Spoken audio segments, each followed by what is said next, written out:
Selam dostlar. Bir kasabada varmış bir adam. Onda varmış oyuncak dükkanı. Ama onda yokmuş uşak, çocuk yokmuş.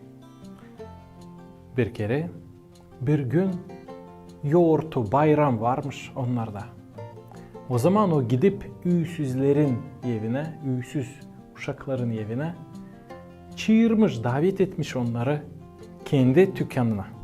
Da demiş, uşaklar geldiğinin, çocuklar geldiler, kondular da o dedi. Bugünü ben isterim size yapma bir bayram yoğurtu. Da bu size hepsi hediye, bahşiş. Alın ne istersiniz. Buradan benim dükkanımdan parasız.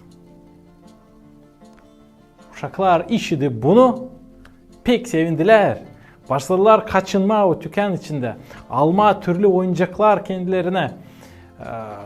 Kimseyi başladı dövüşme. Zere payda merdiler oyuncağı. Ama sadece bir çocuk bir yere kaçmardı. Almardı oyuncak ama durardı bu adamın, bu dükkan patronun yanında. O adam bakıp ona sordu. Sen neden almıyorsun oyuncak? Git çabuk hadi. Bir şey görmeyelim seninle. O çocuk dedi. Ben ayırdım artık. Ne ben isterim buradan. O adam baktı yerlerine onun. Arkasına baktı dedi. Sende yok bir de oyuncak. Git ayır seç. O çocuk gene dedi. Ben artık ayırdım ne ben istedim. Ben ayırıyorum sizi. O adam duygulanmış. Gözleri yaşlanmış. O pek sevdi. Onu ne dedi bu çocuk. Zira o anladı. Hani bu hepsi çocukların arasında var bir uşak, bir çocuk kim sevdi onu daha çok. Ne kadar oynayacakları dolayısıyla. Sevgili dostlar, bilirsiniz ne oldu bundan sonra? Bu adam o kadar adam sevdi bu çocuğu. Hani aldı onu kendisine kendi oğlu olsun. Da sonra bıraktı ona bu dükkanı. Ve ileri doğru orada patronda. Sevgili dostlar, biz pek çok kere yaşamımızda beğeniriz oyuncakları.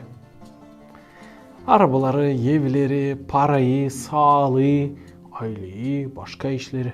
Hepsi ne var dünyada biz pek beğeniyiz onları. Ciddi uşaklar oynayacak dükkanı içinde.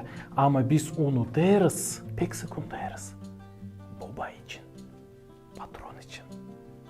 Hem büyük olan için. Kim yarattı bunları hepsini? Kimin bunlar hepsici? Biz onu deriz Allah'ı. Biz onu deriz Hristos için. Sevgili dostlar. Ne zaman biz şükür edeceğiz onu? Ne zaman biz geleceğiz ona?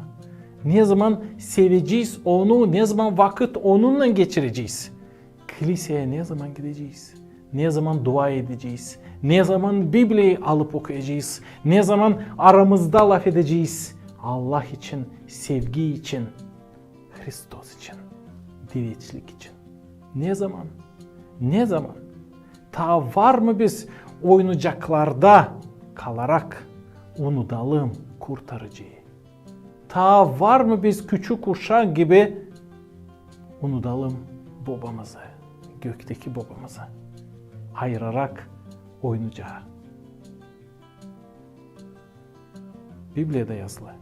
Hani Allah o büyük baba hangisi sever hem bekler onun çocukları uşakları gelsinler ona. Biz kim gibi olayız? Çok uşak gibi mi?